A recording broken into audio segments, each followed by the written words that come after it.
ఎడ చూపునా కృపా శాశ్వతమైనది. నీవు నా ఎడ చూపిన కృపా అనుక్షణము నన్ను కను పాపవలే, అనుక్షణము నన్ను కను పాపవలే కాచిన కృపా, కాచిన కృపా శాశ్వతమైనది. నీవు నా ఎడ చూపిన కృపా నీకు బహుదూరమైన నన్ను చేరదీసిన నా తండ్రివి. నీకు బహుదూరమైన నన్ను చేరదీసిన నా తండ్రివి. నిత్య సుఖ శాంతియే నాకు నీదు కౌగిలిలో, నిత్య సుఖ శాంతియే నాకు నీదు కౌగిలిలో శాశ్వతమైనది.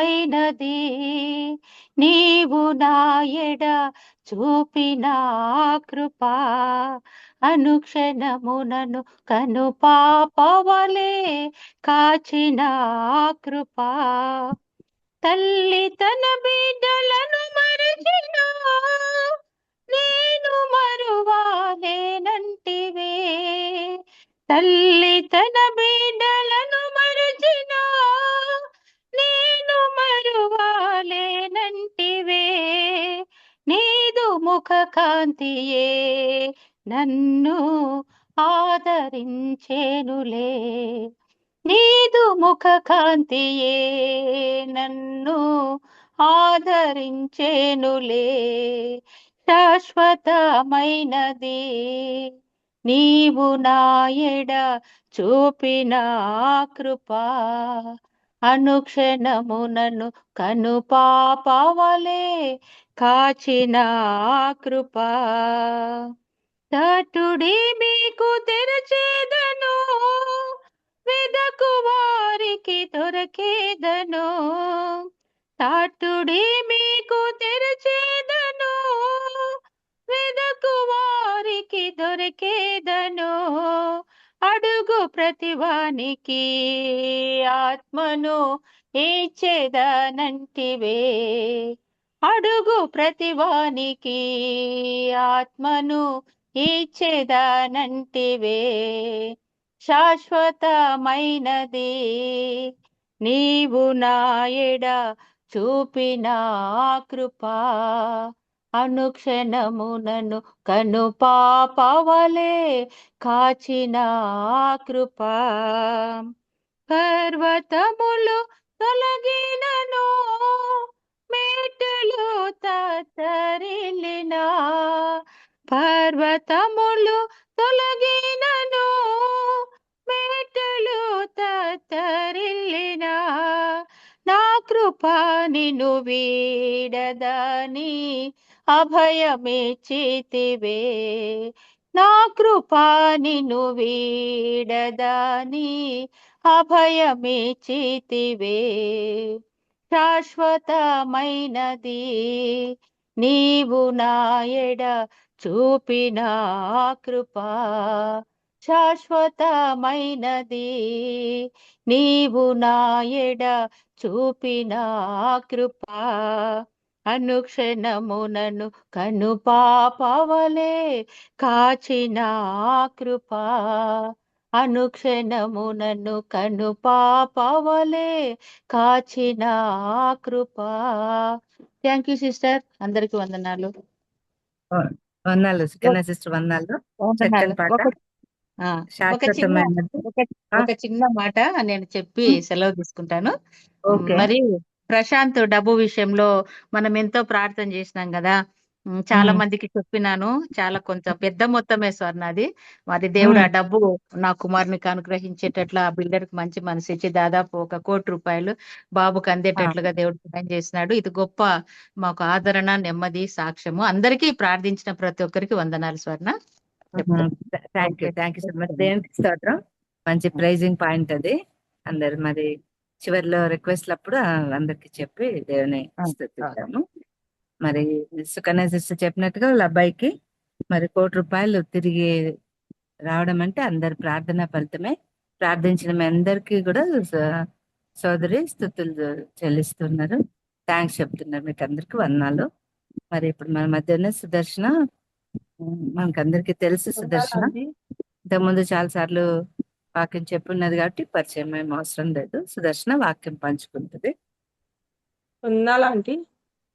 పాట కూడా చక్కని పాట. శాశ్వతమైనది నీ కృప, నీది కృప, అనుక్షణం కనుపాప వల్లే కాచే కృప అని చక్కని పాట పాడి స్థుతించిన కన్నెసిస్టర్ వందనాలు. సుదర్శన క్యారెట్. ఓకే. చేరువచ్చిన సహోదరులందరికీ హృదయపూర్వక వందనాలు చెల్లిస్తూ ఉన్నాను. జూమ్ లో ఉన్న సిస్టర్స్ అందరికీ. ఇది నా వాక్యానికి హెబ్రీలకు రాసిన పత్రిక 11వ అధ్యాయము. ఆంటీ వినిపిస్తుంది కదా క్లారిటీగా? చక్కగా వినిపిస్తుంది. ఓకే. హెబ్రీలకు రాసిన పత్రిక 11వ అధ్యాయము మొదటి నుంచి కొన్ని వచనాలు చదువుకుందాము. విశ్వాసం అన్నది నిరీక్షింపబడు వాటి యొక్క నిజ స్వరూపమును, అదృశ్యమైనవి ఉన్నవి అనుటకు రుజువునై ఉన్నది. దానిని బట్టియే పెద్దలు సాక్ష్యము పొందిరి. ప్రపంచములు దేవుని వాక్యము వలన నిర్మాణమైనవనియు, అందును బట్టి దృశ్యమైనది కనబడెడు పదార్థములచే నిర్మింపబడలేదనియు విశ్వాసము చేత గ్రహించుకొనుచున్నాము. విశ్వాసమును బట్టి హేబేలు కయ్యూను కంటే శ్రేష్టమైన బలి దేవునికి అర్పించెను. దేవుడు అతని అర్పణలను గూర్చి సాక్ష్యం ఇచ్చినప్పుడు అతడు ఆ విశ్వాసమును బట్టి నీతిమంతుడని సాక్ష్యము పొందెను. అతడు మృతి నొందియు ఆ విశ్వాసము ద్వారా మాట్లాడుచున్నాడు. విశ్వాసమును బట్టి హనోకు మరణము చూడకుండానట్లు కొనిపోబడెను. అతడు కొనిపోబడక మునుపు దేవునికి ఇష్టడై ఉండెనని సాక్ష్యము పొందెను. కాగా దేవుడు అతని కొనిపోయెను గనుక అతడు కనబడలేదు. విశ్వాసము లేకుండా దేవునికి ఇష్టడైనుట అసాధ్యము. దేవుని యొద్దకు వచ్చువాడు ఆయన ఉన్నాడనియు, తన్ను వెదుకు వారికి ఫలము దయచేయువాడనియు నమ్మవలను గదా. విశ్వాసమును బట్టి నోవహు అదివరకు చూడని సంగతులను గూర్చి దేవుని చేత హెచ్చరింపబడి భయభక్తులు గలవాడై తన ఇంటి వారి రక్షణ కొరకు ఒక ఓడను సిద్ధము చేసెను. అందువలన అతడు లోకము మీద నేరస్థాపన చేసి విశ్వాసమును బట్టి కలుగు నీతికి వారసుడాయను.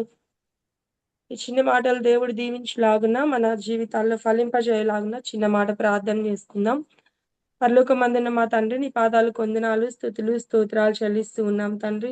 గొప్ప దేవుడువు, మహాదేవుడు, మా ఉన్నతుడు తండ్రి, ఉన్నత సింహాసనం అందు ఆసీనుడైన మా గొప్ప దేవ, నీ కొందనాలు, స్తుతులు చెల్లిస్తూ ఉన్నాం.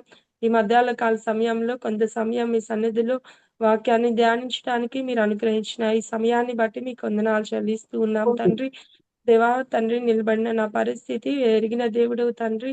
దేవా తండ్రి, నాకు మాకు ఏ మాటలు అవసరమో, ఏ మాటల ద్వారా ఈ మధ్యాహ్నము మీరు మాట్లాడాలని మాతో ఇష్టపడుతూ ఉన్నారు దేవా, ఆ మాటలు నా నోటి నుండి మీరు రాజేయమని అడుగుతూ ఉన్నాను దేవా. కృప చూపించండి.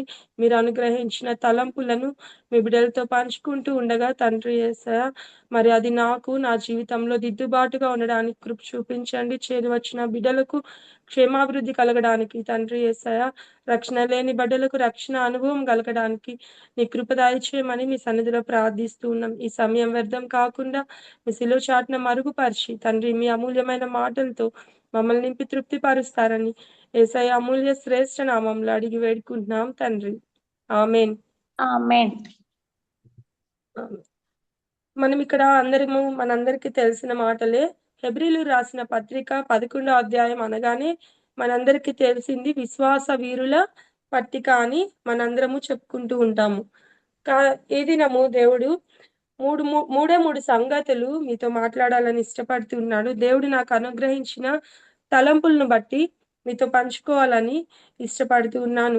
మొదటిగా చూసినట్లయితే 11వ అధ్యాయం మొదటి వచనంలో విశ్వాసం అనున్నది నిరీక్షింపబడు వాటి యొక్క నిజ స్వరూపమును, అదృశ్యమైనవి ఉన్నవి అనుటకు రుజువునై ఉన్నది అని మనం చూస్తూ ఉన్నాం కదా. అనేక సార్లు మన జీవితాల్లో మనము విశ్వాసం కావాలని దేవుని సన్నిధిలో ప్రార్థిస్తూ ఉంటాం కదా. విశ్వాసము అనే మాట ఒక విశ్వాస జీవితంలో ఎంతో ప్రాముఖ్యంగా ఉన్నట్లుగా మనం గమనిస్తూ ఉన్నాం.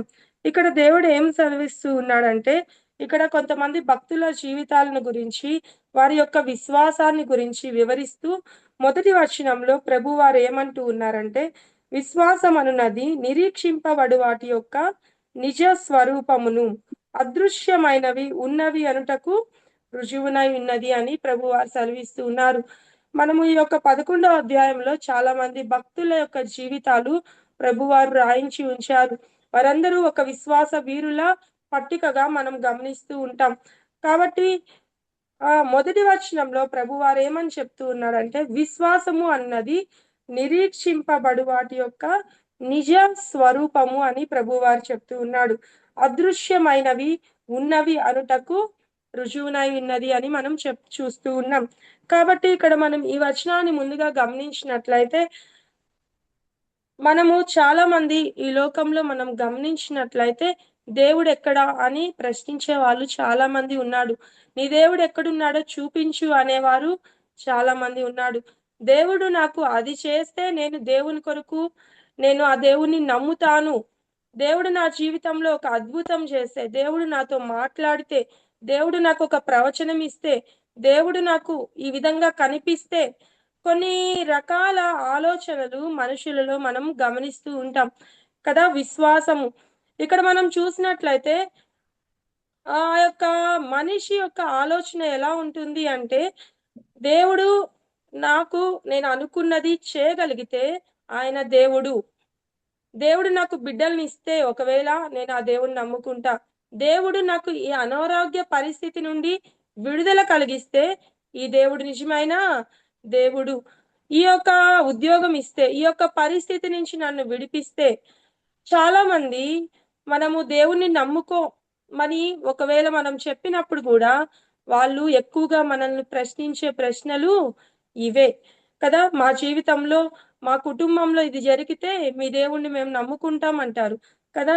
ఇక్కడ కానీ మనము ఈ వచనంలో మనం గమనిస్తే, విశ్వాసం అనున్నది అది కనబడండి అదృశ్యమైనది అని ప్రభువు వారు చెప్తూ ఉన్నారు. అది నిరీక్షణకు భూతమైనదని ఇక్కడ మనం గమనిస్తూ ఉన్నాం. ఒక ఉదాహరణకు మనం గమనించినట్లయితే, రేపు ఉదయాన ఇప్పుడు మనం సాయంత్రం వేళలో ఉంటూ ఉన్నాం కదా. 4 గంటలు అవుతూ ఉంది, సాయంత్రం అవుతూ ఉంది. ఇంకా కాసేపటికి చంద్రుడు వస్తాడు, చీకటి పడుతుంది. అలాగే రేపటి ఉదయాన్నే మరలా సూర్యుడు వస్తాడు, మరలా వెలుతురు వస్తుంది, మరలా పగలు వస్తుంది. నీవు నేను సూర్యుడిని చూసామా అంటే మనం సూర్యుడిని చూడలేదు. నీవు నేను పగలను చూసామా అంటే పగలను చూడలేదు. కానీ మన యొక్క నిరీక్షణ ఏమిటంటే, ఉదయము అయింది అంటే, ఒక రాత్రి గడిచి ఉదయం అవుతుంది అంటే వెలుగు ప్రకాశిస్తుంది, సూర్యుడు ఉదయిస్తాడు, పగలు జరుగుతుంది. అదేవిధంగా సాయంత్రం అయితే చంద్రుడు వస్తాడు, చంద్రుడు ప్రకాశిస్తాడు, రాత్రికాల సమయం, చీకటి సమయం. ఇవన్నీ మనం గమనిస్తూ ఉన్నట్లయితే మనము వాటి మీద మనము చూడకపోయినా మనం వాటిని విశ్వసిస్తాం. రేపటి దినాన సూర్యుడు ఉదయిస్తాడు అన్నది ఎంత నిజమో అని, ప్రభువారు ఉన్నారు అన్నది కూడా అంతే నిజం అన్నట్లుగా ఈ వాక్యము మనకు రూఢిగా చెప్తూ ఉన్నట్లుగా మనం గమనించవచ్చు కదా. సూర్యుడిని మనం చూడలేము, సూర్యుడు ఉదయిస్తాడో లేదో అని మనం ప్రశ్నించలేము. ఉదయం అయింది అంటే సూర్యుడు ఉదయిస్తాడు అన్న నిరీక్షణ నా జీవితాల్లో తప్పకుండా ఉంటుంది.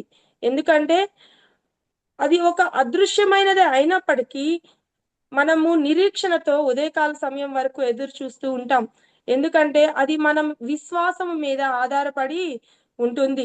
ఇక్కడ కూడా మనం గమనించినట్లయితే, విశ్వాసం అనున్నది నిరీక్షింపబడు వాటి నిజ స్వరూపము అని ఇక్కడ పౌలు రాస్తూ ఉన్నాడు హెబ్రీ పత్రికలో. నిజమే కదా. ప్రభువారు 2000 సంవత్సరాల క్రితం ఈ లోకానికి వచ్చాడు అన్నది నిజమా కాదా? ఆయన మన కొరకు ఈ భూమి మీద చనిపోయాడు అన్నది నిజమా కాదా?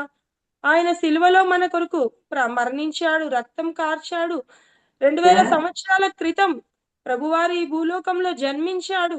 ఇవన్నీ మనందరం నమ్ముతూ ఉన్నాం, మనందరం విశ్వసిస్తూ ఉన్నాం. మనందరము ప్రభువారు జీవించిన కాలంలో లేము, ప్రభువారు పుట్టిన కాలంలో మనం లేము, ప్రభువారు సిలువ వేయబడిన కాలంలో మనం లేము. కానీ ఈ లేఖనానుసారమైన గ్రంథం ద్వారా మనం చదువుట ద్వారా మనము ప్రభు వారిని విశ్వసించాము, ఆయన్ను సొంత రక్షకుడిగా నమ్ముకున్నాము, ఆయన సిలువ వేయబడ్డాడని మనం విశ్వసించాము, సిలువలో ఆయన మన కొరకు మరణించాడని మనం విశ్వసించి మనం రక్షించబడ్డాము కదా. ఇదే దేవుడు చెప్తూ ఉన్నాడు, విశ్వాసం అనున్నది నిరీక్షింపబడు వాటి యొక్క నిజ స్వరూపం అని ప్రభువారు చెప్తూ ఉన్నారు. కాబట్టి ఈ లోకంలో చాలా మంది ఒక ప్రశ్నిస్తూ ఉన్నారు, ప్రశ్నించేవారు ఎక్కువైపోతూ ఉన్నారు. నిజంగా దేవుడు ఉన్నాడా? నిజంగా ఆయన భూలోకానికి వచ్చాడా? నిజంగా ఆయన సిలువలో మరణించాడా? నీ నా పాపాల కొరకు రక్తం కార్చాడా? ఆయన రక్తంలో కడగబడితే ఎలా పాపాలు పోతాయి? ఈ విధంగా ప్రశ్నించేవారు ఈ లోకంలో చాలా మంది ఉన్నారు కదా. మన నిరీక్షణకు ఆధారమైనది ఈ యొక్క లేఖనాలు కదా. ఇక్కడ మనం చూస్తాం, ప్రపంచములు దేవుని వాక్యము వలన నిర్మాణమైనవనియు అని మనం గమనిస్తూ ఉన్నాం. కాబట్టి జీవము గల దేవుని మాటలు దేవుడు మన యొక్క చేతుల్లో పెట్టి ఉన్నాడు.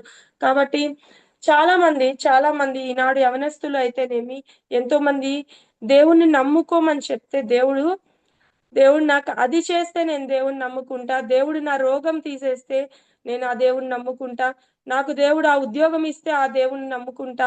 ఈ విధంగా కొన్ని కండిషన్స్ దేవుని యొక్క సన్నిధిలో పెడుతూ ఉన్నట్లుగా చూస్తూ ఉన్నాం.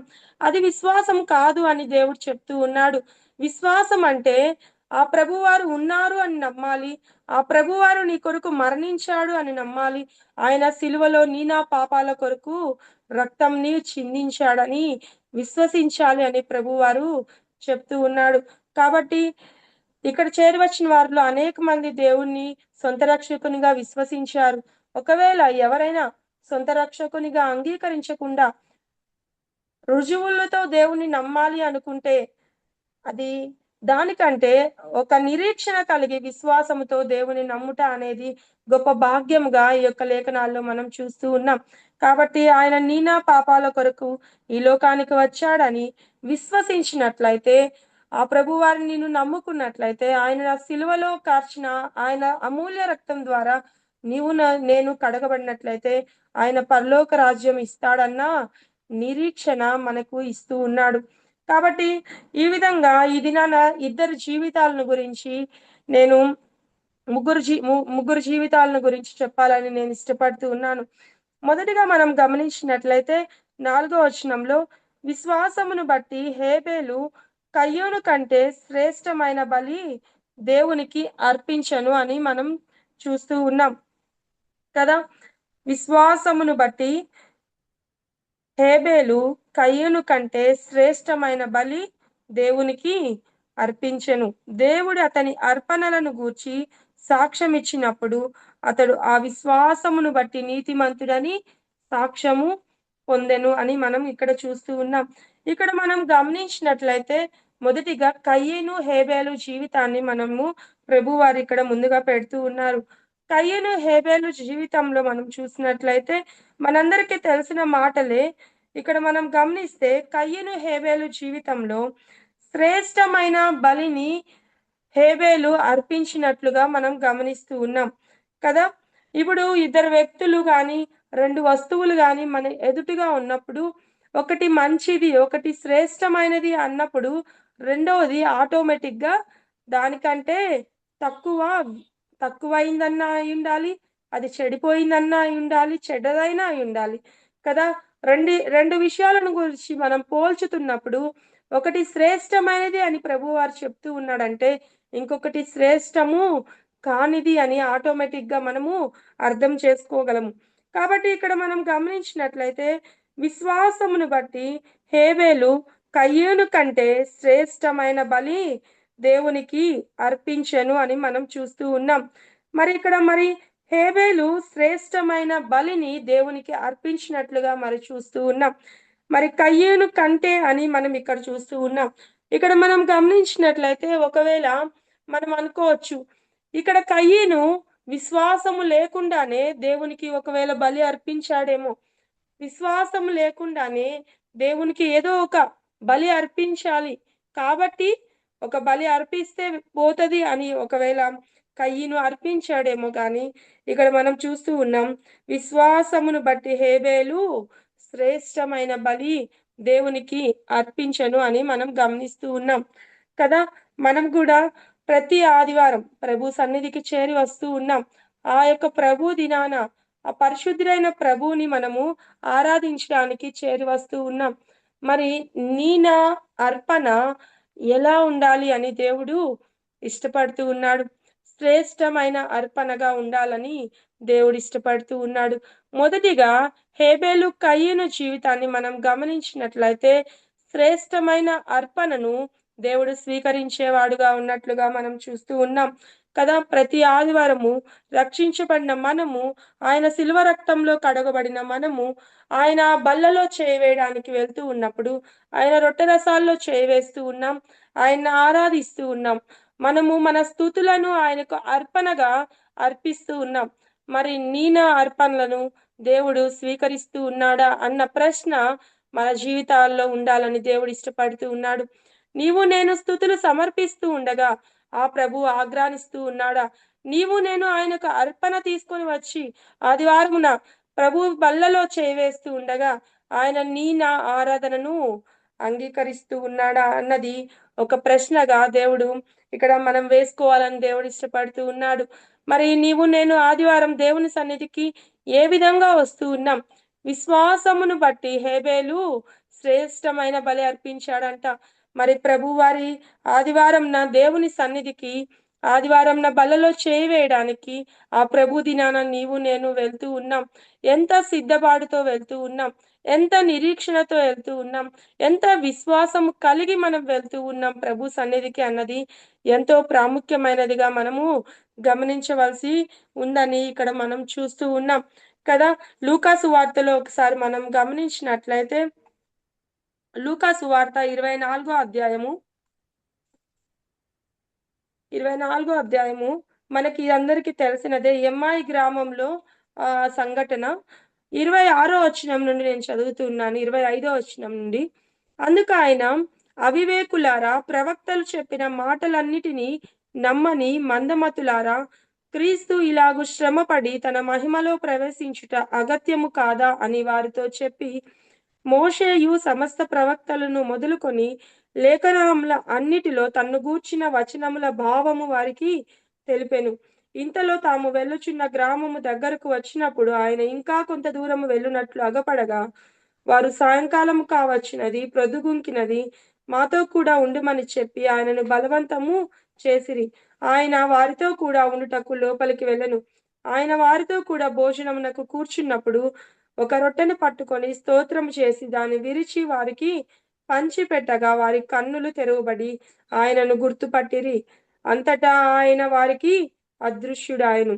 అప్పుడు వారు, ఆయన త్రోవలో మనతో మాట్లాడుచు లేఖనములను మనకు బోధపరుచున్నప్పుడు మన హృదయము మనలో మండుచుండలేదా అని ఒకనితో ఒకడు చెప్పుకొనిరి.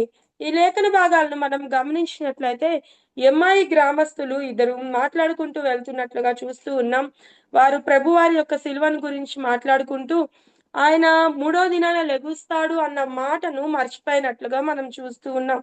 కాబట్టి ఇక్కడ మరి ప్రభువారు వారితో మాట్లాడుతూ అంటూ ఉన్నాడు, అవివేకులారా, ప్రవక్తలు చెప్పిన మాటలన్నిటినీ నమ్మని మందమతులారా అంటూ మోషేయు సమస్త ప్రవక్తలను మొదలుకొని లేఖనములన్నిటిలో తన్ను గూర్చిన వచనముల భావము వారికి తెలిపెను అని చూస్తూ ఉన్నాం కదా. ప్రభువారు ఆయనను గురించిన భావాన్ని, ఆయన ఆయన ఆయన ఏమై ఉన్నాడో అన్న భావనను, ప్రవక్తలు చెప్పిన ఆ మాటలను వారికి మరలా జ్ఞాపకం చేస్తూ ఉన్నట్లుగా మనం ఈ లేఖనాల్లో చూస్తూ ఉన్నాం కదా.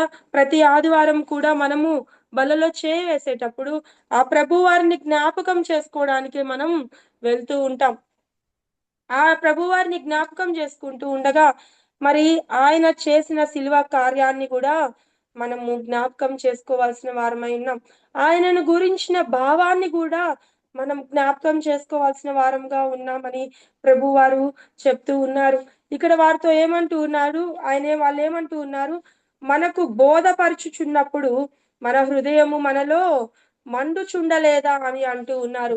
కాబట్టి ప్రభువారి గురించిన భావాన్ని మనం వింటూ ఉన్నప్పుడు మన హృదయము మండేదిగా ఉండాలని దేవుడు ఇష్టపడుతూ ఉన్నాడు. మరి ప్రతి ఆదివారము దేవుని సన్నిధికి ఆయన్ను ఆరాధించడానికి, ఆత్మస్వరూపిగా ఉన్న ఆ ప్రభువును ఆరాధించడానికి, ఆయన శరీరానికి ఆయన రక్తానికి సాదృశ్యమైన రొట్టెలో రసంలో చేయి వేయడానికి మరి ఎంత శ్రద్ధతో మనం వెళ్తూ ఉన్నాం. మరి మన యొక్క విశ్వాసము ఏ విధంగా ఉంటూ ఉందని మనం గమనిస్తూ ఉన్నాం. ఇక్కడ మనం గమనించినట్లయితే ఆదికాండము 4వ అధ్యాయంలో ఒకసారి గమనించినట్లయితే ఆదికాండము 4వ అధ్యాయము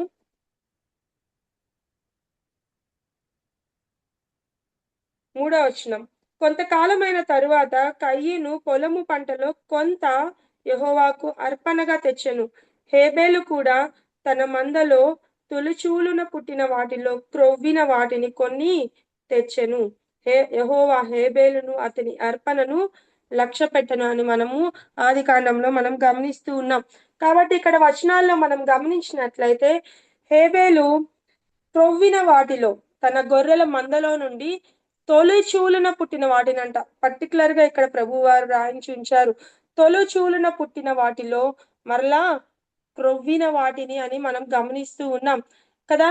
హేబేలు యొక్క బలి ఎంత శ్రేష్టమైన బలో మనం గమనించినట్లయితే ఆయన తన గొర్రెల మందలో శ్రేష్టమైన గొర్రెను, అప్పుడే పుట్టిన గొర్రె పిల్లను, తొలిచూలు పుట్టిన గొర్రె పిల్లను, శ్రేష్టమైన దానిని ప్రభు వారికి అర్పణగా ఇవ్వాలని ఇక్కడ హేబేలు ఇష్టపడుతూ ఉన్నట్లుగా చూస్తూ ఉన్నాం కదా.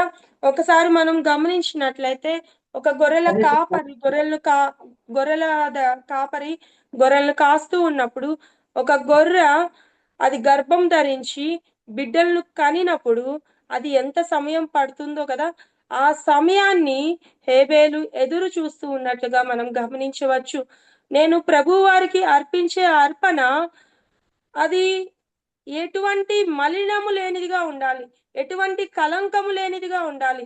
అది అప్పుడే తల్లి గర్భము నుండి వచ్చిన శిశువు ఎంత స్వచ్ఛంగా ఉంటుందో, ఎంత ఎంత చక్కగా ఉంటుందో, అలాగే అప్పుడే గొర్రె గర్భం నుండి వచ్చిన ఒక చిన్న గొర్రె పిల్ల ఎంత మలినము లేదిగా ఉంటూ ఉందో మనం గమనించవచ్చు కదా. దాని కొరకు ఎదురు చూశాడు. ఇక్కడ మనం కయ్యను చూస్తే తన పొలము పంటలో కొంత దేవునికి అర్పించను అని వ్రాయబడి ఉంది. కానీ హేబేలు యొక్క అర్పణను మనం గమనించినట్లయితే హేబేలు ఎదురు చూస్తూ ఉన్నట్లుగా చూస్తూ ఉన్నాం. గొర్రె పిల్ల యొక్క ఆ యొక్క బిడ్డ పుడితే తొలిచూలు బిడ్డను, వాటిలో కూడా మరల క్రొవ్వినది కదా. మనందరికీ తెలుసు క్రొవ్వినవి రుచికరంగా ఉంటాయి, క్రొవ్వినవి శ్రేష్టమైనవి, ఆహారానికి ఇంపుగా ఉంటాయి కదా. ఎంతో శ్రేష్టమైనది ఇవ్వాలని క్రొవ్వినది ప్రభువు కొరకు ఇవ్వడానికి ఆ హేబేలు అర్పణ మనం గమనించవచ్చు. ఎంత ఎదురు చూపుతో, ఎంత నిరీక్షణతో, ఎంత విశ్వాసముతో హేబేలు అర్పణ ఇక్కడ మనం గమనిస్తూ ఉన్నాం. కాబట్టి నీవు నేను కూడా ప్రభు సన్నిధికి మనం ప్రతి ఆదివారం వెళ్తూ ఉన్నాం. ఒక ఆదివారం వచ్చింది అంటే ప్రతి రెగ్యులర్ గా ఒక ఆదివారం మనం దేవుని సన్నిధికి వెళ్ళాలి. కాబట్టి ఆదివారం దేవుని సన్నిధికి వెళ్ళాలి. ఆదివారము రక్షించబడ్డాం కాబట్టి మనం రొట్టెలో రసంలో చేయి వేయాలి. మనం రొట్టె రసంలో చేయి వేసి కానుక వేయాలి. చాలా వరకు ఒక క్రమానుసారమైన అలవాటుగా ఆరాధన మారిపోయినట్లుగా నేటి దినాల్లో మనం గమనిస్తూ ఉన్నాం. ప్రతి ఆదివారం నేను శ్రేష్టమైనది ప్రభువుకు అర్పించాలి అన్న సిద్ధపాటుతో రావాలని దేవుడు ఇష్టపడుతూ ఉన్నాడు. ఒకవేళ మనం అనుకోవచ్చు, నేను బల్లలో చేయి వేస్తూ ఉన్నా, నేను దేవుని శరీరాన్ని తింటూ ఉన్నా, రక్తాన్ని తాగుతూ ఉన్నా, నేను కానుక వేస్తూ ఉన్నా, ఆరాధన చేస్తున్నా అన్న భావము నీలో నాలో ఉండవచ్చు. కానీ ప్రభువారు అంగీకరించే అర్పణగా అది ఉందో లేదో విమర్శించుకోవాలని దేవుడు ఇష్టపడుతూ ఉన్నాడు కదా. కయ్యూను కూడా దేవునికి అర్పణ ఇచ్చాడు, కొంత తెచ్చాడు, పొలంలో కొంత తెచ్చేశాడు కదా. నీవు నేను కూడా ప్రతి ఆదివారం అలవాటుగా దేవుని సన్నిధికి వెళ్ళి ఏదో 2 మాటలు దేవుని సన్నిధిలో స్తుతించి, దేవా నీకు నా కోసం ప్రాణం పెట్టావు, నా కోసం రక్తం కార్చావు, సిలువలో మరణించావు, నీ శరీరానికి సాదృశ్యమైన రొట్టెను తీసుకుంటున్నా, నీ రక్తానికి సాదృశ్యమైన రసపాత్రలో చేయి వేస్తున్నా, అంతే ఆమెన్ అనేటువంటి అలవాటు పరమైన జీవితాన్ని మనం అలవర్చుకున్నట్లయితే ప్రభువారు అంటూ ఉన్నారు, నీ అర్పణను స్వీకరించను అని ప్రభు వారు అంటూ ఉన్నారు. ఆనాడు కయ్యను హేబేలు జీవితాలలో అక్షరార్థముగా ప్రభువారు కయ్యను అర్పణను స్వీకరించలేదు. ఆ సమయానికి తీర్పు వచ్చినట్లుగా మనం చూస్తూ ఉన్నాం. కానీ నేటి దినాన మనం కృపాకాలంలో ఉంటూ ఉన్నాం. దేవుడు కృపాకాలం మనకిచ్చాడు. కృపామయుడైన ఆ ప్రభువు కృపాకాలంలో మనల్ని ఉంచాడు. కాబట్టి నీ నా ఆరాధనను దేవుడు మార్చుకోవాలని ఇష్టపడుతూ ఉన్నాడు. నీవు నేను ప్రభువుకు అర్పించే స్తుతులు శ్రేష్టమైనవిగా ఉండాలని దేవుడు ఇష్టపడుతూ ఉన్నాడు. అవి క్రొవ్వినవిగా ఉండాలని దేవుడు ఇష్టపడుతూ ఉన్నాడు. మరి క్రొవ్విన యొక్క మాంసము ఎంత చక్కగా ఇష్టపడతారో కదా అందరూ.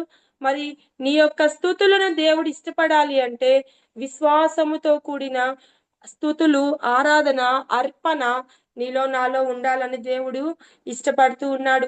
మరి మనకు వాక్యాన్ని బోధిస్తూ ఉండగా, ఆరాధన తలంపులను పంచుకుంటూ ఉండగా, ఆరాధన తలంపులను హెచ్చరిస్తూ ఉండగా, ఆ ప్రభువారు ఏమై ఉన్నాడు అన్న భావనను మనకు ప్రతి ఆదివారం తెలియజేస్తూ ఉండగా, నీ హృదయము నా హృదయము మండాలి అని దేవుడు ఇష్టపడుతూ ఉన్నాడు. నీ హృదయము నా హృదయము దేవుని సన్నిధిలో మండేదిగా, విరిగి నలిగిన హృదయంతో దేవుణ్ణి ఆరాధించాలని దేవుడు ఇష్టపడుతూ ఉన్నాడు. ఇక్కడ కయ్యను అర్పణను, హేబేలు అర్పణను దేవుడు హెబ్రీలకు రాసిన పత్రిక విశ్వాసమును బట్టి విశ్వాస వీరుల పట్టికలో మొదటిగా హేబేలు అర్పణను గురించి ప్రభువారు రాయడానికి ఇష్టపడ్డాడు. కాబట్టి దేవుణ్ణి ఆరాధించడానికి ఆయన రక్తంలో కడగబడిన నీవు నేను కూడా ప్రభువారి సన్నిధికి ప్రతి ఆదివారం చేరి వస్తూ ఉండగా, మనం రొటీన్ గా చేసే ఆరాధన రొటీన్ గా అలవాటుగా కాదు, కానీ ప్రతి ఆదివారం జ్ఞాపకము చేసుకొని, ఈ ఆదివారం జ్ఞాపకం చేసుకొని, శనివారమే విజ్ఞాపనలోనే మనము ఆదివారం కొరకైన సిద్ధపాటు ఉండాలని దేవుడు ఇష్టపడుతూ ఉన్నాడు. హేబేలు ఎంత సిద్ధపడి ఉంటాడో కదా. అది ప్రసవించగానే గొర్రె తొలిచూలు పుట్టిన దాన్ని దేవునికి సమర్పించడానికి హేబేలు ఎంతగా ఎదురు చూశాడో, ఎంత నిరీక్షణతో ఎదురు చూశాడో ఒకసారి ఆలోచించినట్లయితే కదా. మనము కూడా ఆదివారం వస్తుందన్న నిరీక్షణతో శనివారమే మన యొక్క సిద్ధపాటు ఉండాలని దేవుడు ఇష్టపడుతూ ఉన్నాడు. విజ్ఞాపనలోనే మన యొక్క సిద్ధపాటును కలిగి దేవుని సన్నిధిలో ఆదివారము ఆరాధించడానికి మాత్రమే మనం వెళ్ళాలని దేవుడు కోరుకుంటూ ఉన్నాడు.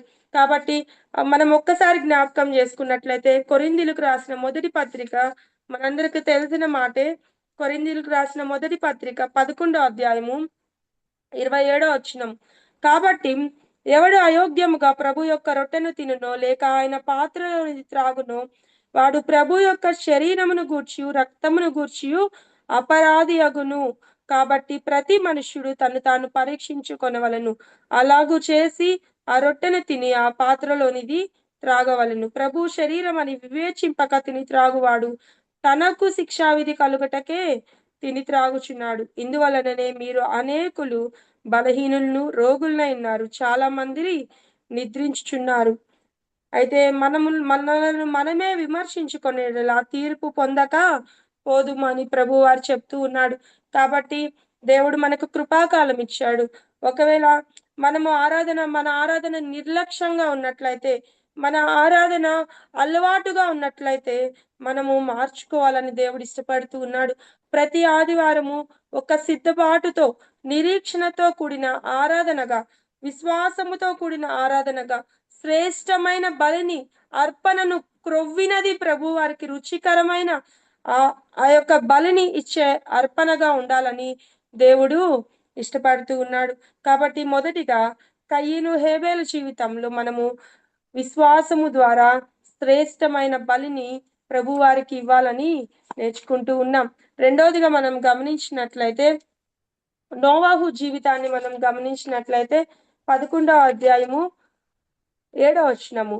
విశ్వాసమును బట్టి నోవహు అది వరకు చూడని సంగతులను గూర్చి దేవుని చేత హెచ్చరింపబడి భయభక్తులు గలవాడే తన ఇంటి వారి రక్షణ కొరకు ఒక ఓడను సిద్ధము చేసెను. అందువలన అతడు లోకము మీద నేరస్థాపన చేసి విశ్వాసమును బట్టి కలుగు నీతికి వారసుడు ఆయన అని మనం గమనిస్తూ ఉన్నాం. కాబట్టి రెండవదిగా మనం గమనించినట్లయితే ఇక్కడ నోవహు యొక్క జీవితంను ప్రభు వారు ఉంచినట్లుగా మనం చూస్తూ ఉన్నాం. విశ్వాసమును బట్టి నోవహు అది వరకు చూడని సంగతులను గూర్చి దేవుని చేత హెచ్చరింపబడి భయభక్తులు గలవాడే తన ఇంటి వారి రక్షణ కొరకు ఒక ఓడను సిద్ధము చేసుకొనను అని మనం చూస్తూ ఉన్నాం. మొదటిగా వచ్చేసి మనము దేవునికి శ్రేష్టమైన బలి అర్పించాలని దేవుడు ఇష్టపడుతూ ఉన్నాడు. రెండవదిగా గమనించినట్లయితే నోవహు జీవితం ద్వారా ఇంటి వారి రక్షణ విశ్వాసము ద్వారా తన ఇంటి వారిని రక్షించుకున్న నోవాహుగా మనం చూస్తూ ఉన్నాం కదా. దేవుని చేత హెచ్చరింపబడి భయభక్తులు గలవాడై తన ఇంటి వారి రక్షణ కొరకు ఒక ఓడను సిద్ధము చేసను అని మనం చూస్తూ ఉన్నాం. ఇక్కడ నోవాహు గురించి మనందరికీ తెలిసిన మాటలే కదా. నోవాహు ఒకసారి చదువుకుందాము. ఆదికాండము 6వ అధ్యాయము.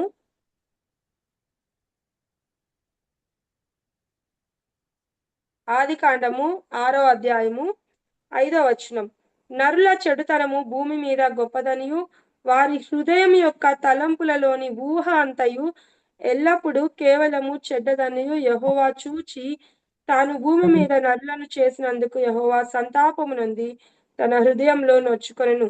అప్పుడు యెహోవా నేను సృష్టించిన నరులతో కూడా జంతువులను పురుగులను ఆకాశ పక్షాదులను భూమి మీద ఉండకుండా తుడిచివేయుదును. ఏలయనగా నేను వారిని సృష్టించినందుకు సంతాపము నొంది ఉన్నానెను. అయితే నోవాహు యెహోవా దృష్టి యందు కృప పొందిన వాడాయను అని మనం చదువుతూ ఉన్నాం. ఇక్కడ మనం గమనించినట్లయితే నోవాహు దినాలలో భూమి ఏ విధంగా ఉంది అని మనం గమనిస్తే నరుల చెడుతనము భూమి మీద గొప్పదనియు వారి హృదయము యొక్క తలంపులలోని ఊహ అంతయు ఎల్లప్పుడూ కేవలము చెడ్డదనియు యెహోవా చూచి అని మనం చూస్తూ ఉన్నాం కదా. నోవాహు కాలంలో భూమి అంతా చెడిపోయింది అని మనందరము ఎరుగుదుము. కానీ ఇక్కడ ఒక మాట మనల్ని ఆలోచింపజేస్తూ ఉండగా వారి యొక్క హృదయము యొక్క తలంపులలోని ఊహ అంట కదా. తలంపులలోని ఊహ వచ్చిన తర్వాత ఒక తలంపు వస్తుంది. తలంపు తర్వాత మనం మాట్లాడతాం. కానీ ఇక్కడ ఏమని ఉంది అంటే ఆ దినాలలో మనుషుల యొక్క ఊహ కూడా చెడ్డది అని దేవుడు చూచినట్లుగా మనం చూస్తూ ఉన్నాం. సో ఇటువంటి పరిస్థితులు భూమి మీద ఉన్నప్పుడు నోవాహు కృప పొందిన వాడుగా మనం గమనిస్తూ ఉన్నాం. నోవాహు నీతిపరుడుగా మనం గమనిస్తూ ఉన్నాం. తన కుటుంబాన్ని రక్షించుకున్న నోవాహుగా మనం గమనిస్తూ ఉన్నాం. దేవుడు హెచ్చరించాడు, భూమి అంతా నశించిపోతుంది అని చెప్పాడు, వర్షము వస్తుందని చెప్పాడు, భూమి మీద ఉన్న మనుషులందరూ తుడిచిపెట్టబడతారు అని చెప్పాడు, ఒక ఓడను సిద్ధపరచుకోమని ప్రభువారు చెప్పినప్పుడు నోవాహు ఒక ఓడను సిద్ధము చేసుకున్నట్లుగా మనం చూస్తూ ఉన్నాం కదా.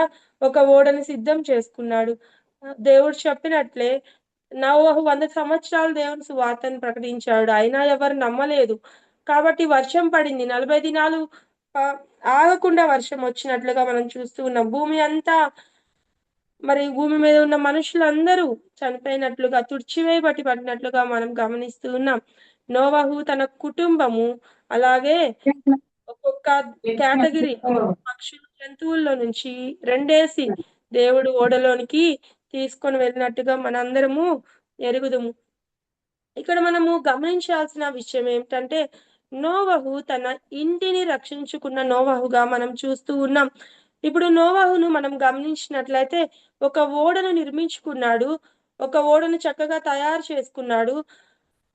వరద వచ్చింది, భూమి మీద వర్షం పడుతుంది. ఒకవేళ మనం అనుకొని ఉంటే తన బిడ్డలు రక్షణ పొందకపోతే అని మనం ఊహించి ఉంటే ఆ ఓడలోనికి నోవహు తన భార్య మాత్రమే ఎక్కేవారు, తన బిడ్డలు విడిచిపెట్టబడేవారు. ఒకవేళ అది జరిగి ఉంటే మనం ఒకసారి ఆలోచించండి, నోవహు తన భార్య ఓడలోనికి వెళ్ళి జంతువులు పక్షులు జలచరాలు అన్ని నేలను ప్రాకు ప్రతి జంతువు ఉంది, వాటన్నిటిని చూసి నోవహు సంతోషిస్తాడా? తన బిడ్డలు లేరే అన్న వేదన తన యొక్క మనసులో ఎక్కువగా ఉంటుందా కదా. తన బిడ్డలు ఆ ఓడలో లేరే అన్న వేదనే తనకు ఎక్కువగా ఉంటుంది. కాబట్టి ముందుగా నోవహు తన ఇంటిని రక్షించుకున్న నోవహుగా మనం చూస్తూ ఉన్నాం. తన కుటుంబం అంతా ఆ ఓడలో ఉంది. ఎంతో గొప్ప సంతోషం కదా. యెహోషువ అంటూ ఉన్నాడు, నేనును నా ఇంటి వారును యెహోవాను సేవించెదము అంటూ ఉన్నారు. కాబట్టి ఈ ఓడలో, ఈ రక్షణ ఓడలో నోవహుతో పాటు తన కుటుంబము, తన ముగ్గురు కుమారులు, తన ముగ్గురు కోడళ్ళు ఉన్నట్లుగా మనం చూస్తూ ఉన్నాం. అవి మంచి రోజులా అని మనం గమనించినట్లయితే భూమి మీద చెడుతనము విస్తరించినట్లుగా మనం చూస్తూ ఉన్నాం. బహు చెడ్డ జనాంగంగా ఆ దినాల్లో మనుషులు ఉన్నట్లుగా చూస్తూ ఉన్నాం.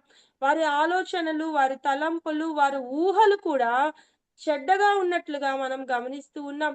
మరి అటువంటి కష్టతరమైన సమయంలో మరి మనుషుల యొక్క చెడుతనం అంత విస్తరించిన ఆ దినాలలో నోవహు తన ముగ్గురు కుమారులను ఎంత చక్కగా భద్రం చేసుకున్నాడో మనము ఆలోచించవలసిన విషయమై ఉంది.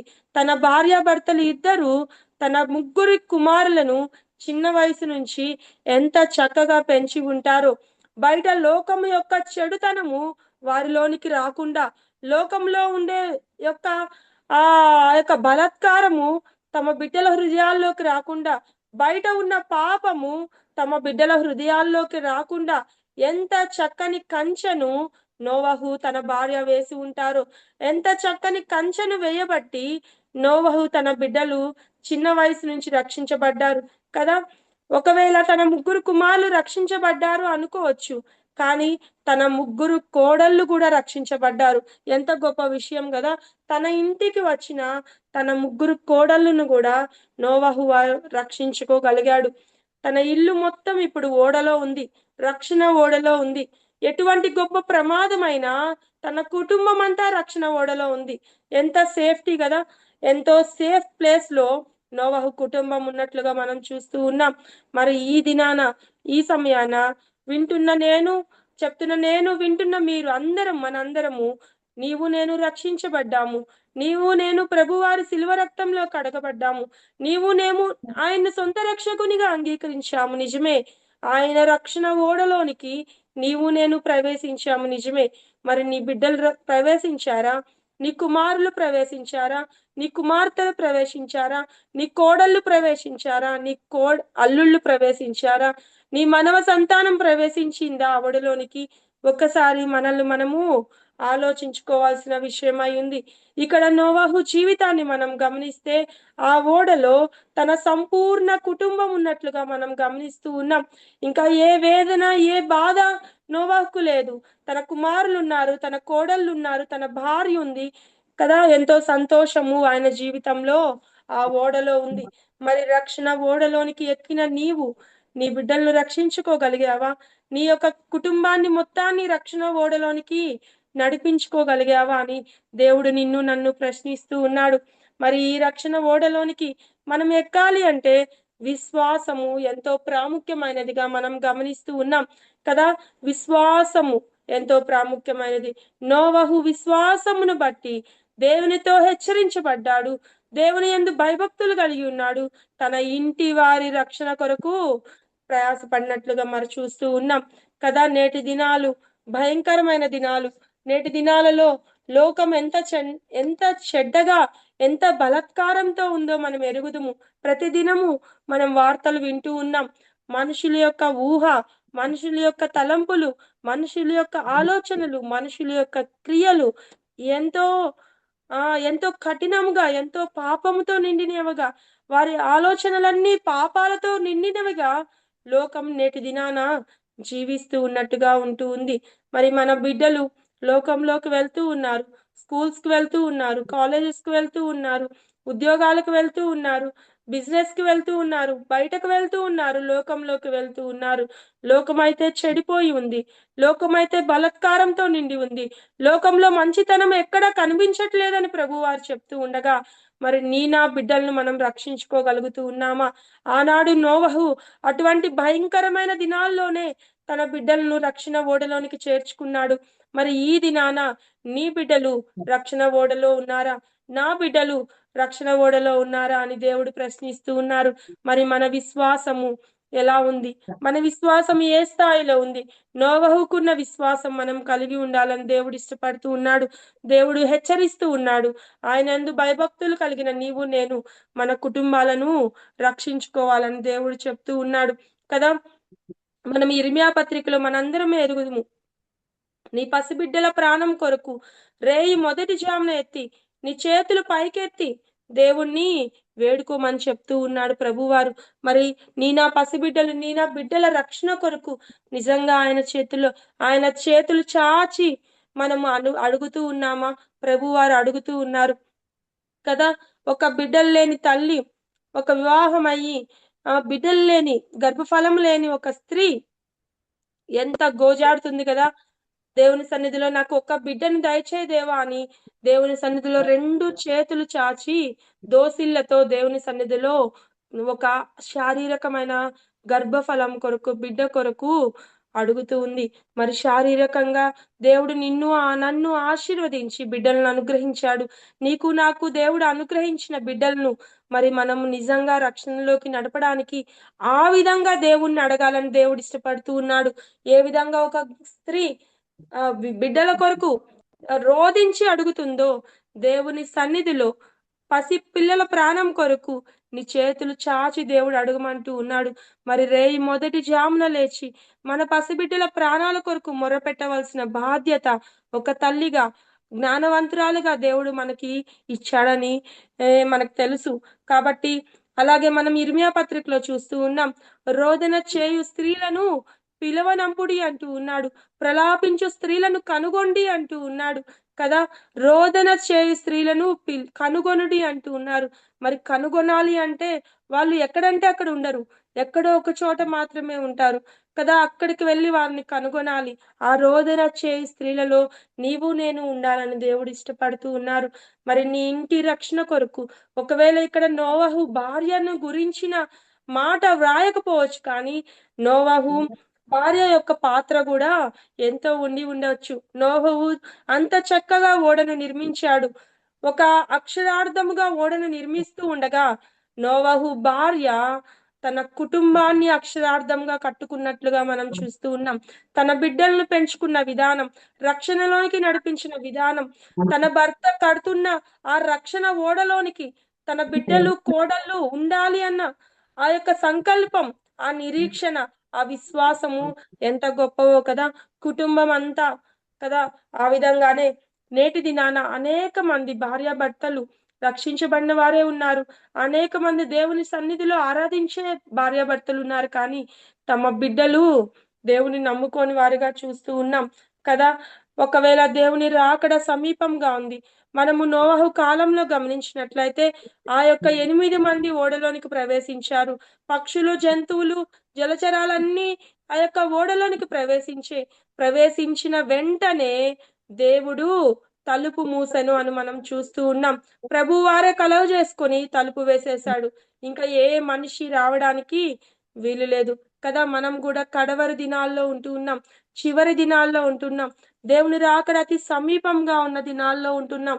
భూమి చెడిపోయిన స్థితిలో ఉన్నట్లుగా, భూమి మీద బలాత్కారము ఎక్కువైతున్న దినాల్లో మనం జీవిస్తూ ఉండగా, మరి ఇక్కడ మనం చూస్తూ ఉన్నాము 7వ వచనము చివర్లో 11వ అధ్యాయం హెబ్రీలు రాసిన పత్రికలో, అందువలన అతడు లోకము మీద నేరస్థాపన చేసి విశ్వాసమును బట్టి కలుగు నీతికి వారసుడు ఆయనను చూస్తూ ఉన్నాం.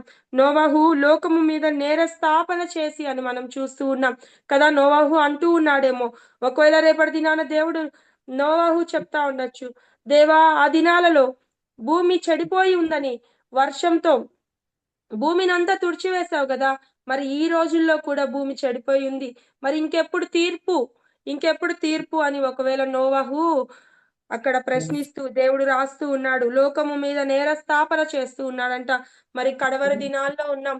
నీ ఇంటిని గురించిన ప్రలాపన, నా ఇంటిని గురించిన రక్షణ, నా బిడ్డలను గురించిన రక్షణ మనము పొందాలని దేవుడు ఇష్టపడుతూ ఉన్నాడు. కాబట్టి రెండవదిగా నోవహు జీవితంలో ఇంటి వారి రక్షణ కొరకు విశ్వాసముతో ఆయన తన కుటుంబాన్ని రక్షించుకున్నట్లుగా చూస్తూ ఉన్నాం. కాబట్టి నీవు నేను కూడా విశ్వాసమును బట్టి మన కుటుంబాన్ని రక్షించుకునే వారంగా ఉండాలని దేవుడు ఇష్టపడుతూ ఉన్నాడు. మూడవదిగా మనం గమనించినట్లయితే 5వ వచనంలో విశ్వాసమును బట్టి హనోకు మరణము చూడకుండానట్లు కొనిపోబడెను. అతడు కొనిపోబడక మునుపు దేవునికి ఇష్టుడైండునని సాక్ష్యము పొందెను. కాగా దేవుడు అతని కొనిపోయెను గనుక అతడు కనబడలేదు అని చూస్తూ ఉన్నాం. మనందరికీ తెలిసిన మాటలే. హనోకు జీవితాన్ని మనం గమనించినట్లయితే ఆయన దేవునికి ఇష్టుడై జీవించినట్లుగా మనం చూస్తూ ఉన్నాం. దేవుడికి ఇష్టుడుగా ఉన్నాడన్న సాక్ష్యము పొందినట్లుగా చూస్తూ ఉన్నాం కదా. ప్రతి సాయంకాలం వేళ హనోకుతో మాట్లాడడానికి దేవుడు ప్రతిదినము వస్తూ ఒకానొక దినాన హనోకుని విడిచిపెట్టుట దేవునికి ఇష్టం లేదక దేవుడు అతన్ని కొనిపోయినట్లుగా చూస్తూ ఉన్నాం కదా. వారిద్దరి స్నేహాన్ని ఎంత గొప్పగా మనం చూడొచ్చో కదా. ఎంత విశ్వాసంతో హనోకు దేవునికి ఇష్టడుగా జీవించాడో. కాబట్టి దేవుడు అతన్ని కొనిపోవడానికి, తనతో పాటు ఉండడానికి హనోకును కొనిపోయినట్లుగా మనం చూస్తూ ఉన్నాం కదా. రానున్న దినాలలో దేవుని మనం అందరము దేవుడు వస్తున్నాడని మనం ఎదురు చూస్తూ ఉన్నాం కదా. మనకి రెండవ మరణము లేదు కదా. మనందరము దేవునితో కూడా కొనిపోయే దినాలు త్వరగా రాబోతూ ఉన్నాయన్న నిరీక్షణ కలిగిన వారంగా ఉన్నాం. మరి నీవు నేను దేవునికి ఇష్టడుగా జీవిస్తూ ఉన్నామా అని దేవుడు ప్రశ్నిస్తూ ఉన్నాడు. ఇక్కడ హనోకు జీవితము దేవునికి ఇష్టడుగా జీవించినట్లుగా మనం గమనిస్తూ ఉన్నాం. కాబట్టి ఇక్కడ మనం కిందే ఉంది, విశ్వాసము లేకుండా దేవునికి ఇష్టడైనట అసాధ్యమంట. కాబట్టి దేవునికి ఇష్టంగా ఉండాలి అంటే ఒకటే ఒకటి కొలమానము విశ్వాసం. నీకు నాకు దేవుని మీద ఉన్న విశ్వాసం, ఆ ప్రభువారి మీద నీవు నేను కలిగి ఉన్న విశ్వాసమే దానికి కొలమానం అన్నమాట కదా. హనోకు యొక్క విశ్వాసము ఏ విధంగా ఉన్నదంటే దేవుడు అతన్ని విడిచిపెట్టడానికి ఇష్టపడలేదు, తనతో పాటు కొనిపోయాడు.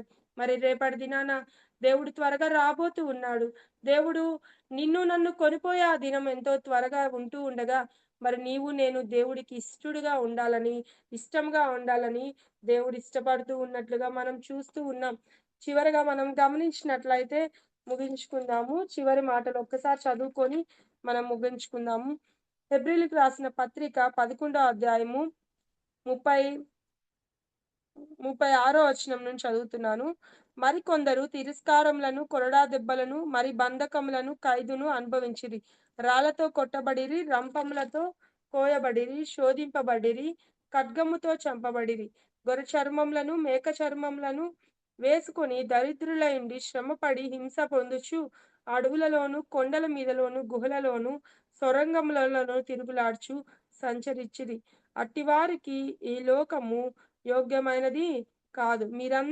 వీరందరూ తమ విశ్వాసము ద్వారా సాక్ష్యము పొందిన వారైనను మనము లేకుండా సంపూర్ణులు కాకుండా నిమిత్తము దేవుడు మన కొరకు మరి శ్రేష్టమైన దానిని ముందుగా సిద్ధపరచను గనుక వీరు వాగ్దాన ఫలము అనుభవింపలేదు కదా. ఎంత గొప్ప విషయం ప్రభువారు ఇక్కడ మనకి పౌలు రాస్తూ ఉన్నాడు కదా. ఎంతో గొప్ప నిరీక్షణ మనకిది, ఎంతో గొప్ప, ప్రతి విశ్వాసికి ఇది ఒక గొప్ప నిరీక్షణ. ఇక్కడ మనం చూసినట్లయితే వీరందరూ తమ విశ్వాసము ద్వారా సాక్ష్యము పొందిన వారైనను మనము లేకుండా సంపూర్ణులు కాకుండా నిమిత్తము దేవుడు మన కొరకు మరి శ్రేష్టమైన దానిని ముందుగా సిద్ధపరచను గనుక వీరు వాగ్దాన ఫలము అనుభవించలేదు కదా. ఎంత గొప్ప విషయం. వారందరూ విశ్వాసం ద్వారా శ్రమ పొందారు. ఎంతో మంది హింసింపబడ్డారు, ఎంతో మంది చంపబడ్డారు, ఎంతో మంది రంపములతో కోయబడ్డారంట, ఎంతో మంది హతసాక్షులయ్యారని మనం చూస్తూ ఉన్నాం. మరి ఈ విశ్వాస వీరుల పట్టికలో ఇంకా ఎంతో మంది ఉన్నారని దేవుడు చెప్తూ ఉన్నాడు. మరి ఇంతమంది వారి యొక్క వాగ్దాన ఫలము పొందకుండా దేవుడు ఆపి ఉంచాడు అంటే నిన్ను నన్ను దేవుడు ఎంతగా ఇష్టపడుతూ ఉన్నాడో కదా. నువ్వు నేను లేకుండా సంపూర్ణులు కాకుండా నిమిత్తం అని ప్రభువారు రాస్తున్నారు. మనము లేకుండా సంపూర్ణులు కాకుండా నిమిత్తం. ఎంత దేవుడు కృపాకాలం ఇచ్చాడో మనకి కదా. నీవు నేను కూడా ఆ వాగ్దాన ఫలము పొందేవారిలో మనము కూడా ఉండాలని దేవుడు మన కొరకు వారి యొక్క వాగ్దాన ఫలమును ఆపి ఉంచినట్లుగా చూస్తూ ఉన్నాం కదా. మనము చేరితే అది సంపూర్ణమవుతుందని ప్రభువారు చెప్తూ ఉన్నారు. కాబట్టి ఇంత గొప్ప ఆధిక్యత దేవుడు మనకు అనుగ్రహించాడు కదా! ఈ దినాలలో మనమేమి రంపములతో కోయబడట్లేదు. మనమేమి రక్తం కార్చట్లేదు. మనమేమి ఖడ్గాలతో చంపబడట్లేదు కదా! మనమేమి అడవులలో నివసించటం లేదు. కానీ నీవు నేను ఉన్న ప్రదేశంలో విశ్వాసంతో జీవించాలని దేవుడు ఇష్టపడుతూ ఉన్నాడు. నీవు నేను ఉన్న ప్రదేశంలో విశ్వాసముతో దేవునికి శ్రేష్టమైన బలిని, అర్పణను, ఆరాధనను ఇవ్వాలని దేవుడు ఇష్టపడుతూ ఉన్నాడు. అలాగే దేవుడు విశ్వాసము ద్వారా నీ ఇంటిని రక్షించుకోమని ప్రభువారు చెప్తూ ఉన్నారు. అలాగే విశ్వాసము ద్వారా దేవునికి ఇష్టడుగా ఉండాలని ఈ లోకంలో ప్రభువారు ఇష్టపడుతూ ఉన్నారు. కాబట్టి ఈ 12వ వచనంలో ఇంత గొప్ప సాక్షి సమూహము మేఘము వలె మనలను ఆవరించి ఉన్నందున మనము కూడా ప్రతి భారమును సులువుగా చిక్కులు పెట్టి పాపమును విడిచిపెట్టి విశ్వాసమునకు కర్తయు దానిని కొనసాగించువాడనైన యేసు వైపు చూచుచు మన ఎదుట ఉంచబడిన పందెముతో ఓపికతో పరిగెత్తుదము. ఆయన తన ఎదుట ఉంచబడిన ఆనందము కొరకై అవమానంను నిర్లక్ష్య పెట్టి సిలువను సహించి దేవుని సింహాసనం యొక్క కుడి పార్శ్వమున ఆసీనుడై ఉన్నాడు.